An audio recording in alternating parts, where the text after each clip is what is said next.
Identity and access management is something that pretty much all of us go through on a daily basis. If you've ever logged into an online account, like your YouTube account, for example, then chances are you have gone through the process of identity and access management.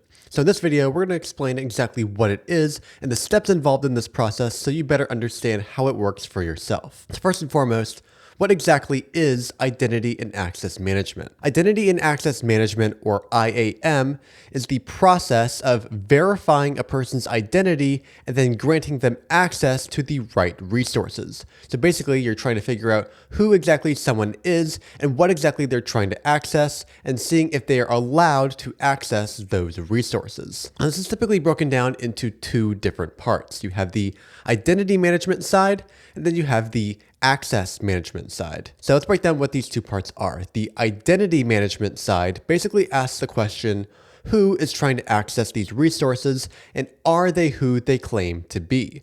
So basically, if anyone is trying to log into an account or access something on a network, the identity management side of this process basically tries to figure out who is trying to do so and then validates who they are claiming to be. Then we have the access management side of this. The access management side basically asks, what permissions does this person have, and are they using their permissions as intended? So once someone has gained access to these resources, we want to make sure which resources exactly they're allowed to access, and then we want to monitor their access to make sure they're using their permissions in an ethical way. So basically, the entire IAM process is divided into 4 different steps. We have identification, authentication, authorization, and accounting. So let's break down exactly what each of these 4 steps involves. So first of all, we have identification. Identification is the process of a user identifying that he is the owner of a particular account. So basically, to break it down, the identification process is the user making a claim about their identity. If you ever notice when you ever go to log into an account online, the very first thing you're asked is to enter something like an email address or a username or something like that. Well, basically what you're being asked to do is to enter something that identifies you with that particular account. But the thing is, whenever you make a claim about your identity, you then have to prove that you are who you say you are. And that leads us to the second step, which is authentication. Authentication is the process of proving a user's identity using factors that can only be tied back to that user.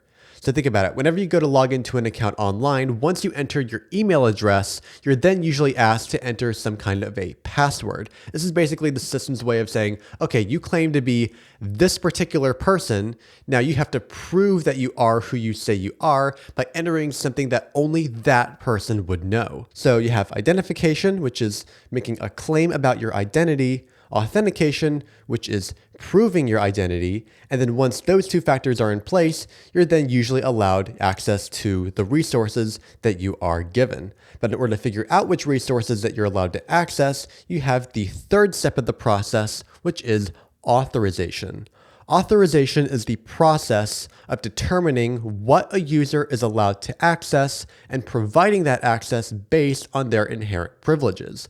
So if you're already registered in the system, then chances are you are given certain access to certain resources. You're usually put through something like an access control list, which basically tries to figure out what accounts and what resources are you allowed to access. So if I log into my YouTube account, then the system's going to check and it's going to see that it has access to these particular resources, these particular YouTube channels, this account, these playlists, all that kind of thing, anything that's linked back to my account's identity. And that is the process of authorization, trying to figure out what I am allowed to access once I log in. Then once I'm given access to these resources, what has to happen is that the system has to continually monitor my activity to make sure that I'm not doing anything malicious with the permissions that I'm given.